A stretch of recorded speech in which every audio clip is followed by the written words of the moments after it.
ibu mulai hari ini tolong bilang sama suami kamu bahwa mulai hari ini dia boleh melakukan apa saja yang belum pernah dia lakukan dalam hidupnya.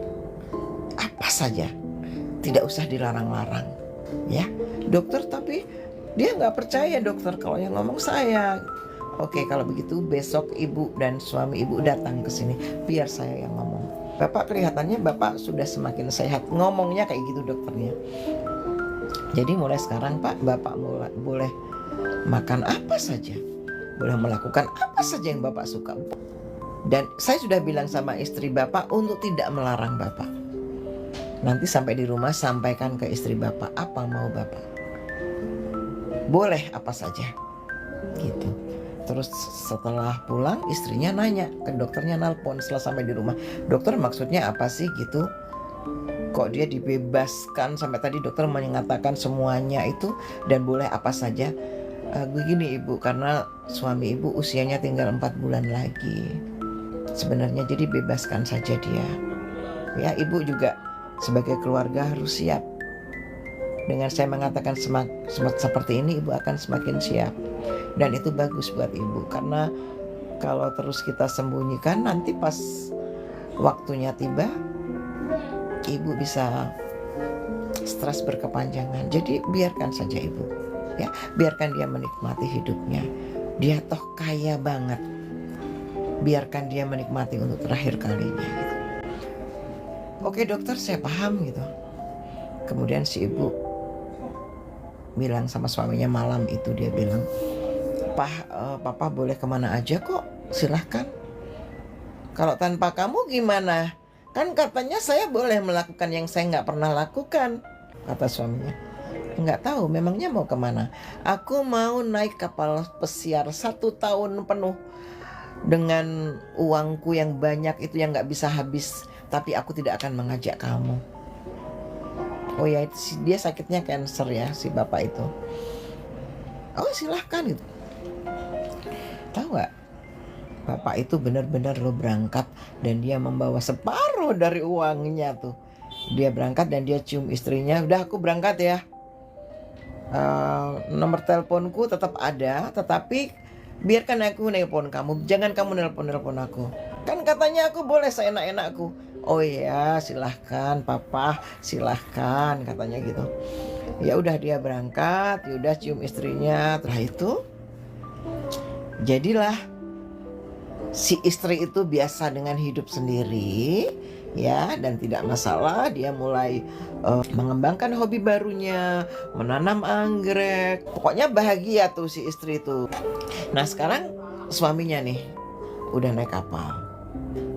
Dulu kan sepanjang hidupnya kan serius nih laki-laki ini. Kerja sampai kaya, siang malam, aku harus kaya gitu. Sampai gak pernah bergaul, gak punya hobi. Nah begitu dia sampai di kapal, you know lah ya, di kapal pesiar mewah ada kabaret, ada perempuan-perempuan seksi, ada penyanyi dan penarinya ya kan. Kalau di kapal pesiar kan begitu, hidup bebas sebebas-bebasnya. Kan dia katanya kamu boleh melakukan hal yang tidak pernah kamu lakukan dalam hidupmu.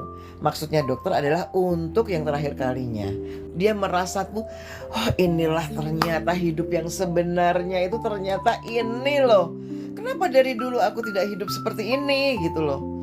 Dia menikmati itu.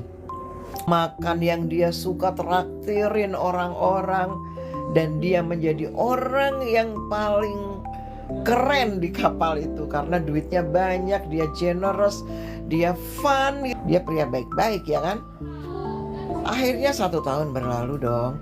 Istrinya waktu 4 bulan 5 bulan istrinya berpikir, kok nggak ada telepon ya. 6 bulan berlalu, 7 bulan berlalu, istrinya ke dokternya. Pak dokter, kok nggak ada kabarnya ya? Saya sendiri juga heran ya. Kok bisa ya dia tidak menghubungi ibu dan tidak menghubungi saya dokternya. Setelah 1 tahun, lewat 1 minggu, telepon si istrinya berdering. Halo? Hai istriku, apa kabar? Halo sayang, waduh aku rindu sekali pada kamu. Ternyata jauh dari kamu itu bulan-bulan pertama menyenangkan ya, tapi akhir-akhir ini aku rindu loh sama kamu loh. Aku rindu dengan omelan kamu loh sayang. Terus istrinya tuh kaget, loh kok suaranya sehat, kok jadi sehat, kok suaranya kayak anak muda ya gitu. Nanti jemput aku ya, aku jam sekian ini udah sampai nih di pelabuhan, kamu jemput aku ya sayang. Kamu kok oleh-olehin banyak banget loh sayang, bla bla bla, ada berlian, ada gini. Terus istrinya, kok tumben ya, kok dia bisa segeneres ini ya, kok bahagia banget ya suaranya ya. Apa ya ini, jangan-jangan tapi bener kok ini suaranya dia gitu. Istrinya bercuriga jangan-jangan ini penipu atau gimana gitu kan, yang mengenal laki-laki itu sebagai orang kaya, terus habis meninggal mungkin dia akan menipu istrinya gitu. Pikirannya kan kalau orang kaya kan mikirnya macam-macam tuh orang kaya. Beda sama orang miskin ya. Orang kaya ntar ada perbedaannya. Ntar habis ini kita ngobrol orang kaya dan orang miskin ya. Dijemputlah itu. Setelah dijemput, ternyata bener loh, itu suaminya bener ya. Dan dia bahagia banget. Istrinya menelpon dokternya, dokter, dia sudah pulang. Kok dia nggak kenapa-kenapa ya dokter ya? Dokternya nanya, really? Iya dokter, dia nggak kenapa-napa, kok dia jadi muda ya? Dokternya terheran-heran. Ya udah, nanti segera ya, segera ke ini, ke tempat saya dan nanti kita ke laboratorium. Saya juga ingin tahu nih ada apa ini, kok aneh gitu. Waduh, percuma dong ya kuliah saya di Harvard nih, katanya dokternya gitu.